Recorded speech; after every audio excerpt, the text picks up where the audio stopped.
In this video, the aim is to be able to use the Devexpress framework to allow a business analyst to actually develop a balance sheet while being provided with data.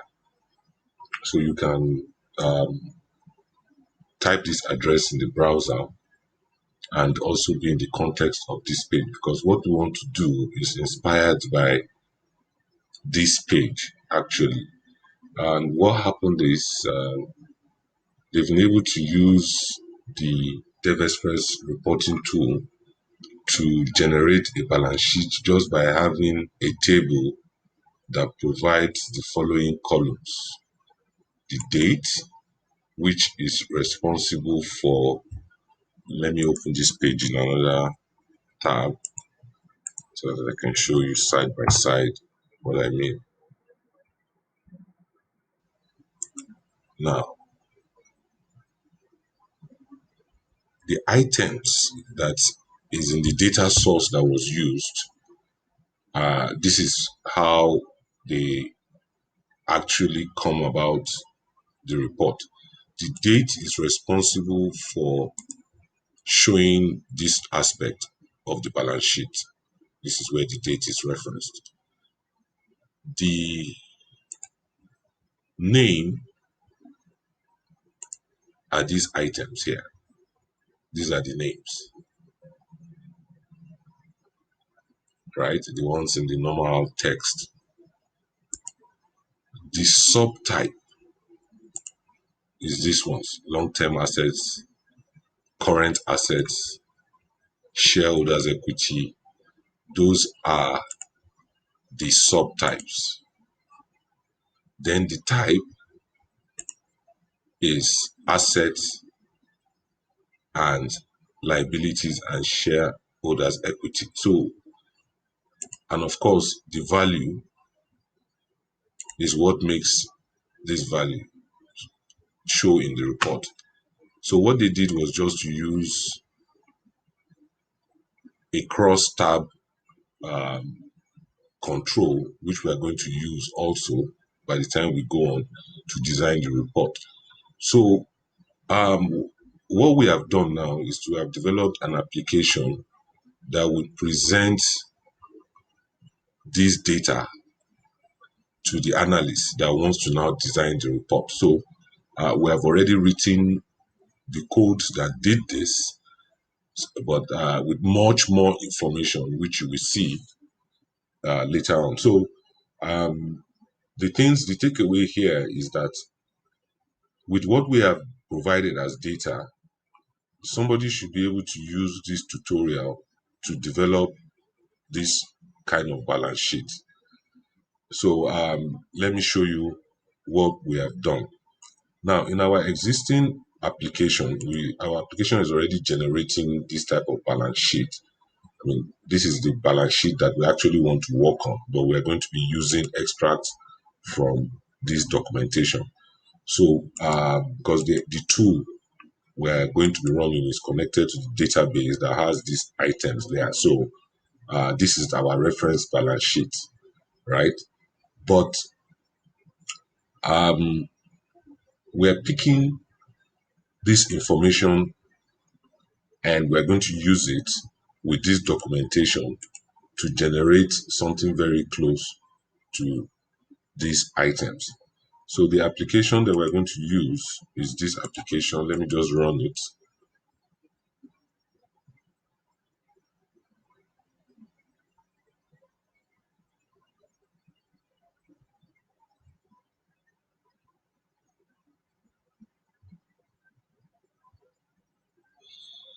So once you log in,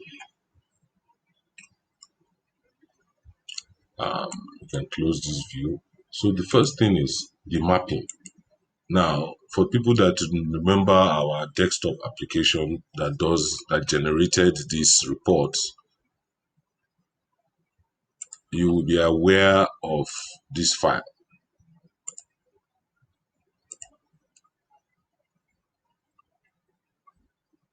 Okay.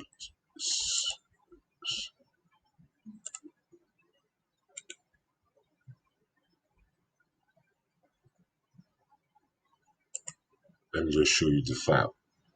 There is a configuration file in the former application that puts all the accounts that we report to this item. For example, like if you want to know the accounts reporting to cash and cash equivalent, you go to note 26.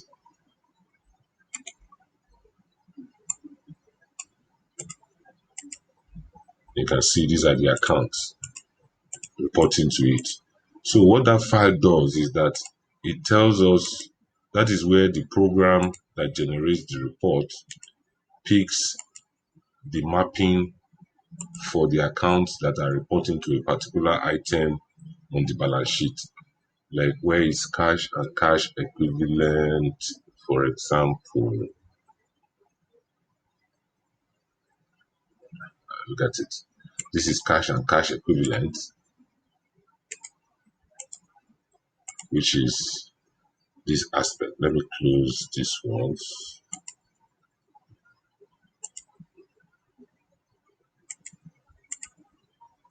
We don't need this one for now. What can I close again? Okay, we don't need this one too for now. So um, you can see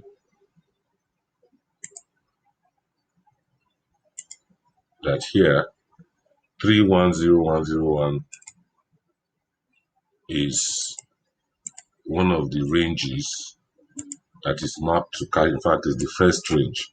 So this is the file that the system was using to generate those financial reports. But right now, we want to convert this mapping into this intuitive interface from this business intelligence tool.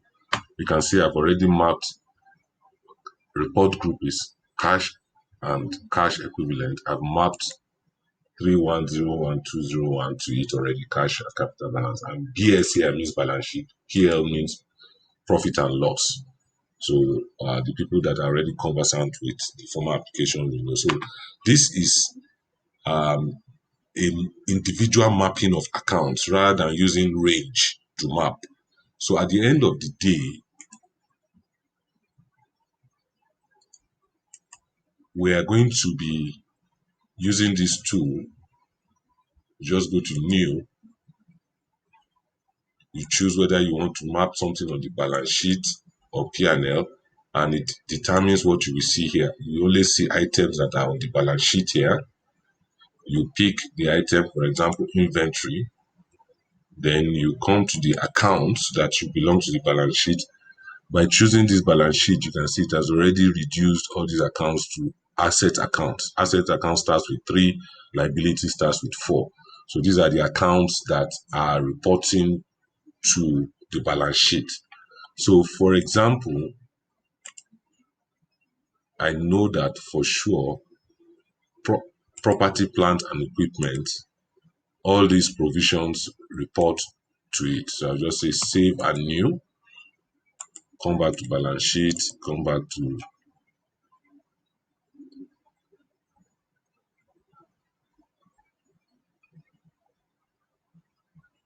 plant, property and equipment, choose the next. Like all these are items that are reporting to plant, property and equipment for those that know it. So, but once you map an item, it is taken off the list. So if I click here, just watch computers. If I click here and come back,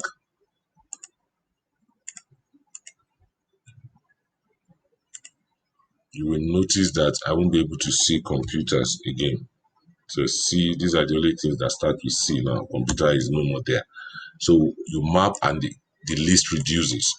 So at the end of the day, when everything is mapped, you will not see any item again to pick from the economic code. You can save and close, and you can see the items that have been mapped. So this exercise needs to be done first before we move to the next stage of designing the balance sheet. So what this mapping is doing is taking care of these items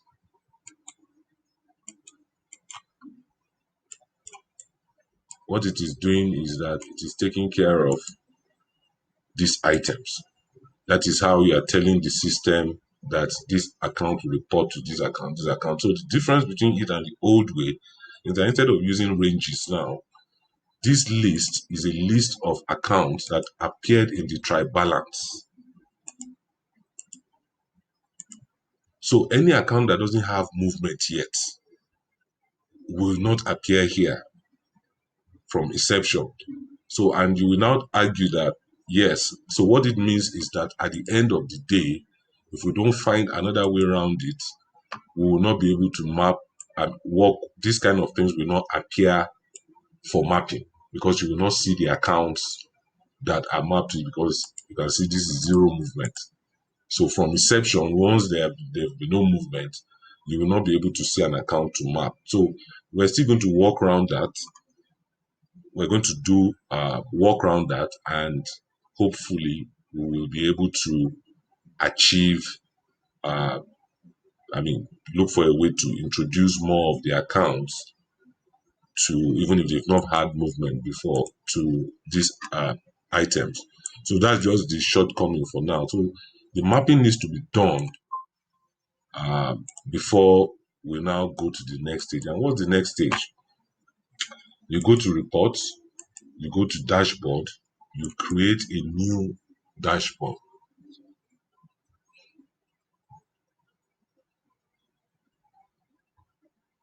Now, the data source, you pick this data source, which is ZAF object data source, and this is where you now see the data sources that we have exposed. So this one particularly is the one that we represent at the end of the day.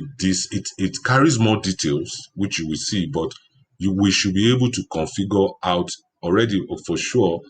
These items is already in the data source, the value and the name, they are already in the data source. So we're going to implement this one as a calculated field and this as a calculated field. So this, and these are already coming into with the data source. So let's continue. Once you've chose the data, so you can see both budget and actual data. So balance sheet items, we have zero budget, and PLA items, we have both budget and actual. So we come to finish, and you can see what we have done here is for every sub-segment of the chart of account, both the code and the description, of the chart, for those that have figures there, you see them here. So you can put them on any part of the report to design your report. So let's see some of the data that we want to work with. Let me put a table here. Of course, we are going to use a pivot according to that documentation, but I just want to show you the data representation. Now, the first item I'm going to pick here is the date. So we already say financial year. So we have taken care of this one. The next item is the name.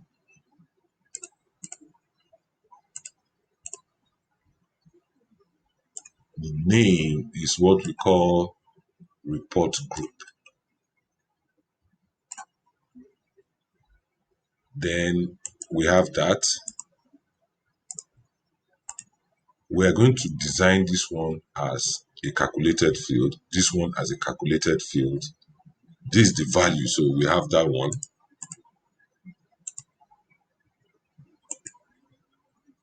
Which is the actual amount.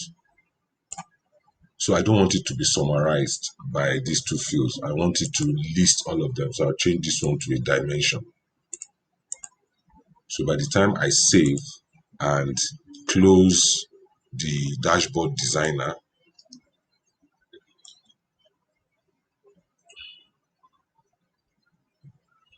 so you can see these ones have not been mapped. That's why they're there. Okay, there's something else I need to add. The accounts themselves. So I come here I'll come to economic code, put it before this, or let me put it here. Then I'll come to the line item description too.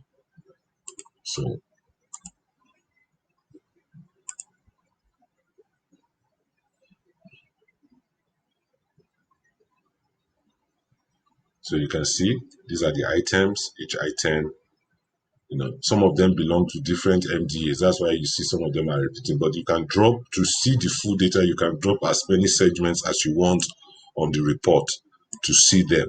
The only thing is that when you are dropping them, like if you want to see the admin now, admin sub organization description. Let me put it here. The only thing you need to be aware of is that for it to list everything and not do any summarization, you must make sure that they are dimensions, not measures. That's just all. So that otherwise, if I turn this one into a measure now, it will summarize based on these fields. So once I've done that, I save and I close the designer.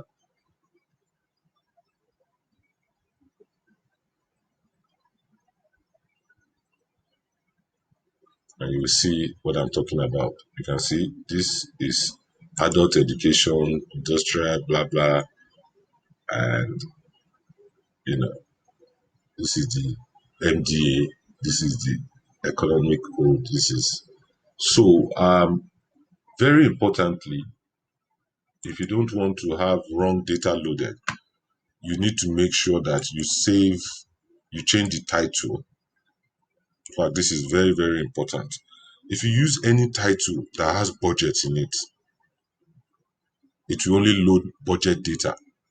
But if you use any title that doesn't have budget in it, like for example, balance sheet, it will load budget and actual data. So, or you can say profit and loss. But now we are concentrating on balance sheet. So it will be budget and actual data source that I showed you when I was connecting to the data source. So remember that if any word budget in the title is a reference to only budget data, but any other thing, both budget and actual will be here. So we are interested in the balance sheet. So we want the budget and actual to come in. Though for balance sheet, you don't need budget. So that is what we have done now.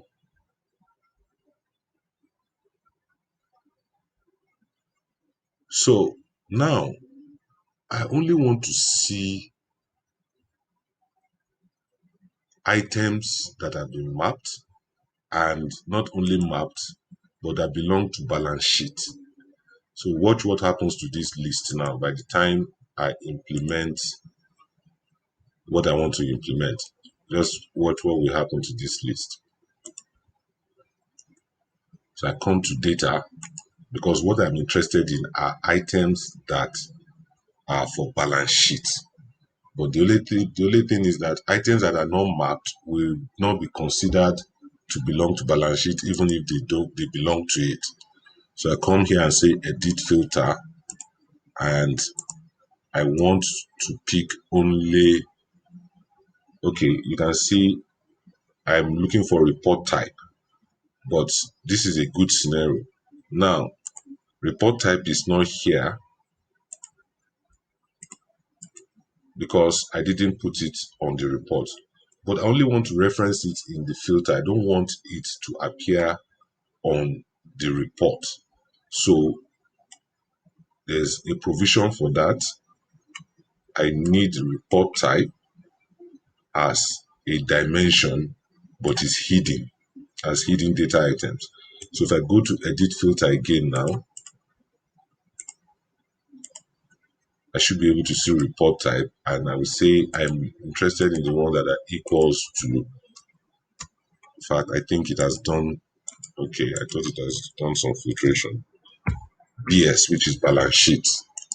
That's the name we gave to balance sheet items. So immediately I come to home, save, and close the designer.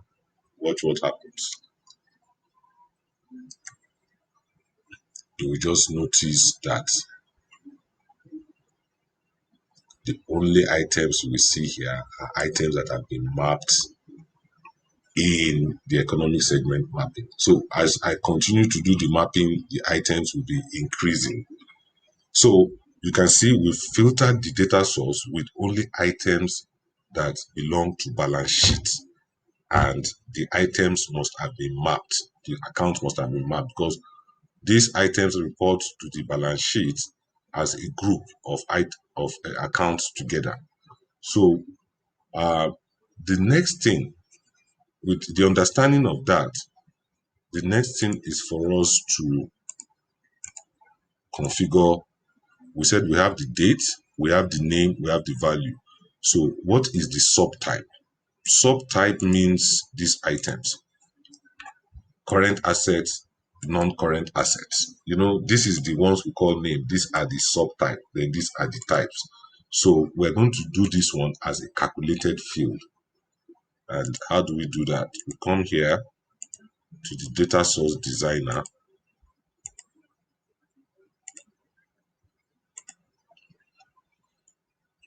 We go to the dashboard designer. I come to the data source. I said add calculated field. And this is where we need to now use logic, because if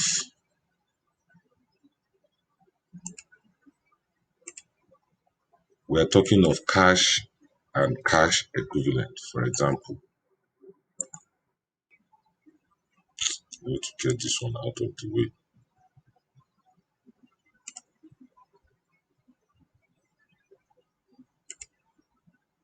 If we're talking of cash and cash equivalents, we know it is current assets. So we'll come here. After choosing the logic, we go to columns and we say that thing came as report group. If report group, anytime I click this thing causes this. You need to clean this part. I think it's a bug from their side. So if report group is equals to this, then it is current assets.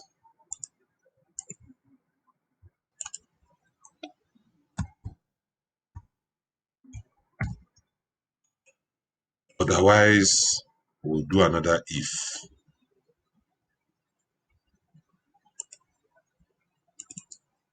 So we can now bring this down and say, and copy this. We're just going to be repeating the same thing for each item. It's equals to,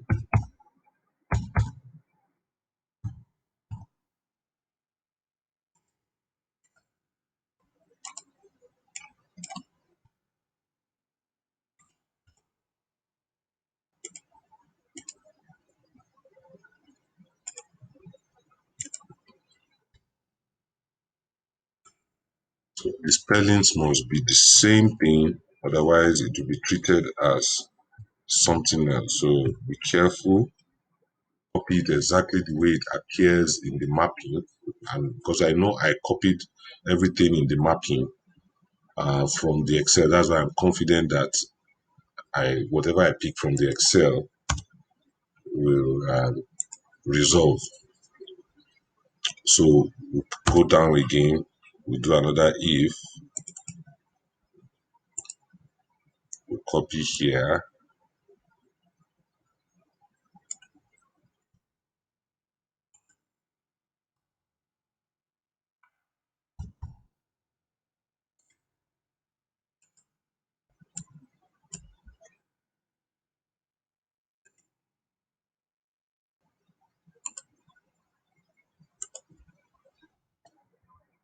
all current assets. Important the spelling. We do another one,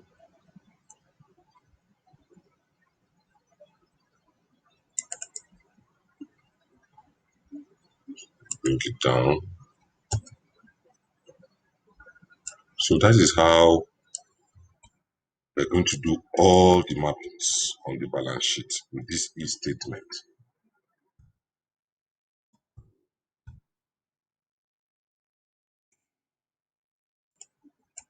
Let me just finish the current asset side.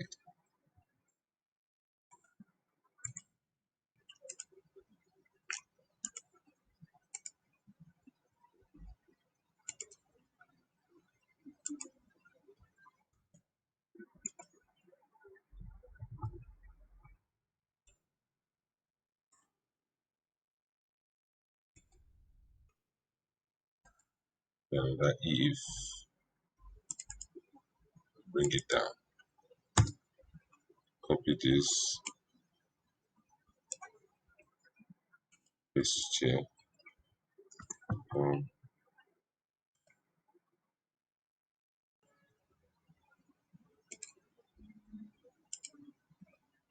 inventories,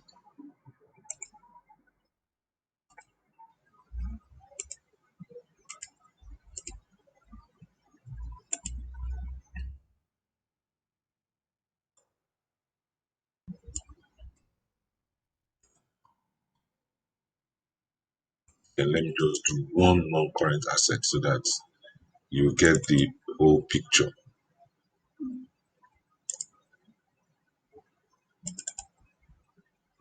Come down.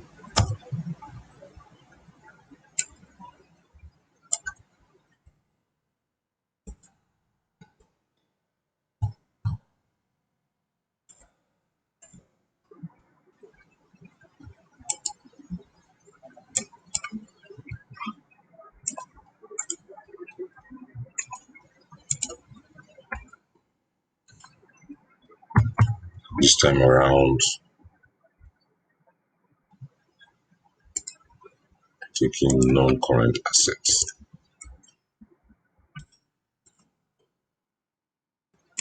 So that's how you will continue until you get to the last item, which at the end of the day is going to be these items here. So by the time you finish doing this one, in the last place, you will now put anything that appears and does not result to any of that, just let's put not applicable. So not applicable will definitely mean not something is not mapped somewhere. So you can continue with this because right now what we have done is to have added a calculated field that we're going to call, we'll call it balance sheet group.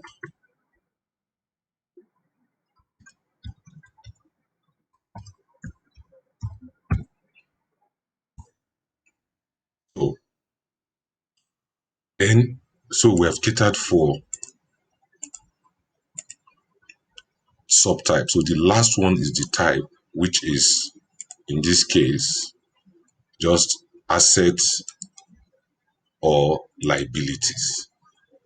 And in government accounting, the terminologies are different. Though they called it here, they called it assets, and the liability owned, they call it liability and shareholders equity, but it's essentially the same thing in this one. So what we need to do, just like we did for the balance sheet group, we'll add another calculated column.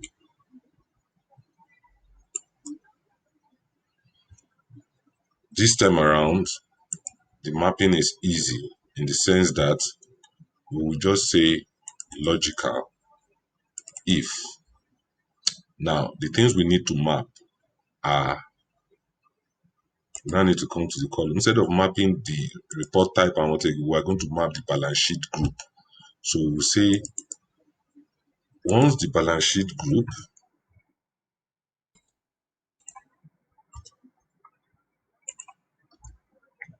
is equals to,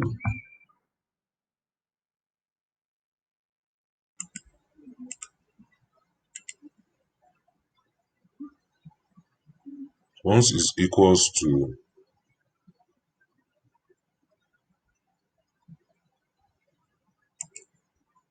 once the balance sheet group is equals to current assets, because this is what we want to determine now. So instead of mapping all this, just map only the balance sheet group. So once it is equals to current assets, it means it is an asset, belong to the asset group.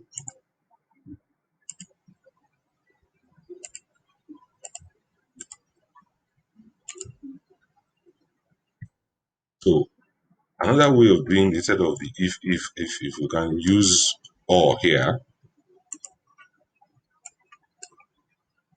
so we can say or, then we copy this again.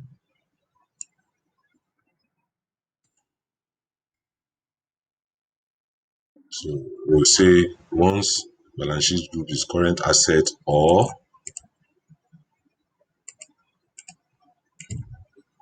non-current asset. Don't forget the spelling is very important. Pick it as it is in the mappings. So once it is equals or, if it is equals to non-current assets, they are all assets in nature. Otherwise,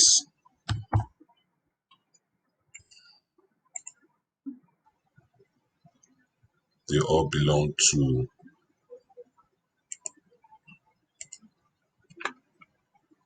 the liability group, because there are only two balance sheet groups in the asset side. So every other thing is on the liability side.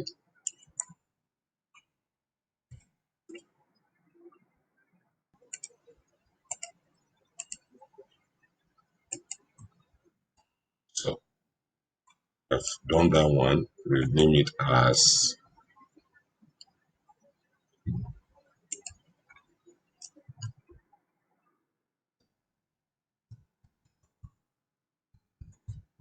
balance sheet type. So what it means now is that we have the data to now actually follow this tutorial and be able to come up with this. So I'm not going to actually do it. I will leave it as a tutorial for you guys, but I will just do, I will show you what it will look like when you start getting it right. So I will drop a pivot table, and in that pivot table, we want the year to be in the columns, and we want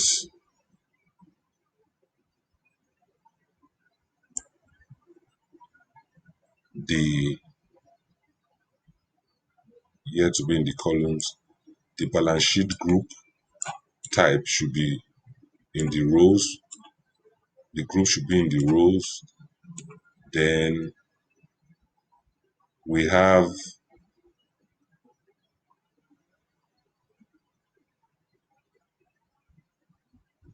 the report type or the report group. Then the value is the actual amount. And let's see what it looks like this.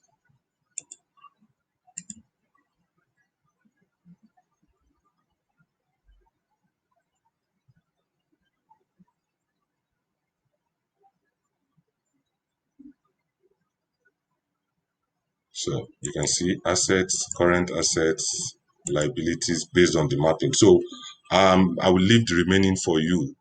But essentially, this is what to do. So I will send you this program. You install it, change the connection string, and you can try it out and come up with this. So see you in the next video.